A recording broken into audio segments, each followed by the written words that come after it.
TDI city Connaught estate में thank you Panipat कार्यक्रम में पंजाबी गायक शेरी मान ने परफॉर्मेंस देकर लोगों को नाचने पर मजबूर कर दिया। रविवार शाम करीब 6 बजे लोगों को मान का लाइव परफॉर्मेंस देखने को मिला। मान के स्टेज पर आते ही युवाओं ने शेरी शेरी कहकर उनका उत्साह बढ़ाया। यार अनमोले गीत गाया तो पूरा पंडाल भी उनके साथ यही गाने लगा। लाके 3 पैग बलिए गाया तो सभी वहीं पर नाचने लगे।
टीडीआई इंफ्राटेक लिमिटेड के मैनेजिंग डायरेक्टर अक्षय तनेजा और प्रोजेक्ट हेड अमन मेहरा ने कनॉट एस्टेट के बारे में जानकारी दी। इस मौके पर रविंद्र तनेजा भी मौजूद रहे। दिल्ली की चटोरी गली, kids play area, candy junction आदि भी मुख्य आकर्षण का केंद्र रहे। मैजिक शो का भी आयोजन किया गया। देर रात तक लोग कार्यक्रम देखने पहुंचते रहे। ये हमने पहली बात नमस्कार, हमने एक यहाँ पे इनिशिएटिव लिया है। कनॉट प्लेस जो दिल्ली में एक जगह है जो ब्रिटिश एरा का बना हुआ है, वो हमने यहाँ पे इनिशिएट किया है कि हम पानीपत में बनाएंगे। तो ये हमने 100 एकड़ की टाउनशिप बनाई है, secure township, 1 entry 1 exit point के साथ, जिसके अंदर हमारे पास प्लॉट्स हैं, हमारे यहाँ पे फ्लोर्स हैं, अपार्टमेंट है, क्लब हाउस है, मॉल बनेगा, यहाँ पे दुकानें होंगी। सारे रेस्टोरेंट दिल्ली के हमने यहाँ पे खोलने का ट्राई की। नई कॉलोनी हमने यहाँ पे शुरू करने का इनिशिएटिव लिया है। Good afternoon.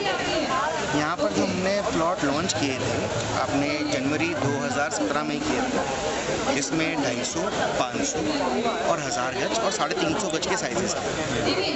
ए, बी और सी 3 ब्लॉक थे और प्लॉट वाइज रेट रखे थे। तकरीबन जो रेट चालू होता था वो 18,000 से लेकर 22,000 के थे।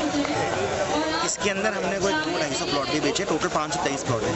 200-250 प्लॉट हमने बेचे और इसके बाद हमने 10% 2 बार रेट इंक्रीज़ किए। रिस्पॉन्स बहुत अच्छा है। लोगों को हम जनवरी में हमने काम चालू किया था। इस साल अभी जनवरी 2018 में कब्जा देने को भी तैयार है। पानीपत के गांव रजापुर में बच्चों की हुई मामूली कहासुनी को लेकर हुए 2 पक्षों में विवाद हो गया। एक पक्ष के लोगों ने दूसरे पक्ष के 55 वर्षीय रामकिशन की ईंट मारकर हत्या कर दी। मृतक के परिजनों ने बताया कि 2 दिन पहले गली में खेलते हुए बच्चों का आपस में झगड़ा हो गया था। उसके बाद रात को रामकिशन से गली में रहने वाले दूसरे पक्ष के लोग गाली गलौज करने लगे और थोड़ी ही देर में घर ने सभी ने ईंटें फेंकनी शुरू कर दी। एक ईंट रामकिशन को सिर में लगी, जिसके कारण रामकिशन की मौके पर ही मौत हो गई। फिलहाल पुलिस ने 2 महिलाओं समेत 7 लोगों के खिलाफ हत्या का मामला दर्ज कर लिया है। ये बच्चों की लड़ाई हुई थी, बच्चों के साथ हमारी होगी बड़ों की। उसने 7 जनों ने मिलके ईंट मारी। ईंट मारते ही खत्म हो गया। फिर हॉस्पिटल में लाए। बच्चों की वजह से हो गया था।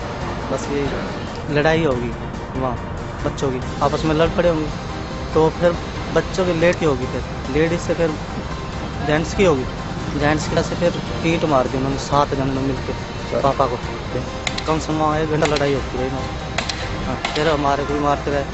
फिर मेरी घरवाली मारा, मेरी घरवाली को। ये गांव रजापुर का मामला है। कल शाम को इतला मिली कि गांव रजापुर में झगड़ा हुआ है। तो हम गांव में पहुंचे तो तब तक इसको उठा के हॉस्पिटल ले आए थे। और जो रामकिशन नाम व्यक्ति है इस सिर में लगे हैं और डॉक्टर ने इसको आते ही डेड डिक्लेयर कर दिया।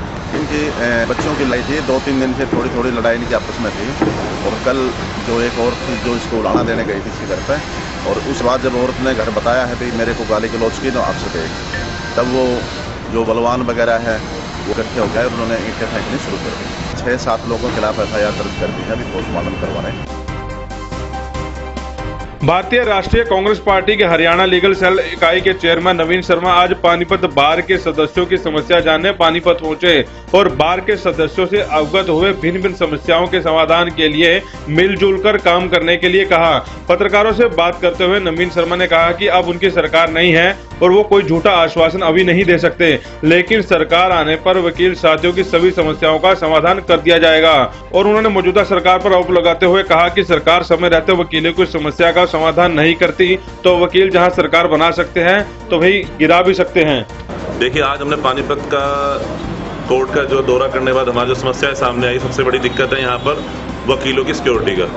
वकीलों की सिक्योरिटी किसी प्रकार की नहीं है आज यहाँ पर। आप कोई भी विजिटर जाता है, कोई चेकिंग नहीं है किसी प्रकार की। पुलिस प्रशासन हमारा बिल्कुल सुस्त पड़ा हुआ है। कोई भी जाए, गाड़ी लगाए, अंदर कोर्ट चैम्बर के अंदर कोई भी अनजान आदमी जा सकता है और कोई भी हादसा कर सकता है, और जिसकी गारंटी कोई सरकार नहीं लेती, ना कोई प्रशासन लेता है यहाँ पर। ठीक है जी। और ना ही वकीलों की बैठने की व्यवस्था है यहाँ पर। जो नए एनरोलमेंट हमारे नए वकील आए हुए हैं उनकी बैठने की व्यवस्था भी नहीं है यहाँ। तो इस मुद्दे पर सरकार को गंभीर रूप से सोचना चाहिए, क्योंकि वकील एक ऐसी स्तंभ है जो सरकार बनाने में गिराने में पूरी भूमिका अपनी रखता है। तो सरकार को इस बारे में सोचना जरूर चाहिए, नहीं तो आगे आना समय भाजपा के लिए बहुत खराब है। प्रदेश स्तर की रख रहे हैं, अगले महीने हम डिसाइड करके जनवरी के अंदर हम रख देंगे इसको। प्रदेश स्तर की मीटिंग हम पानीपत के अंदर करने जा रहे हैं।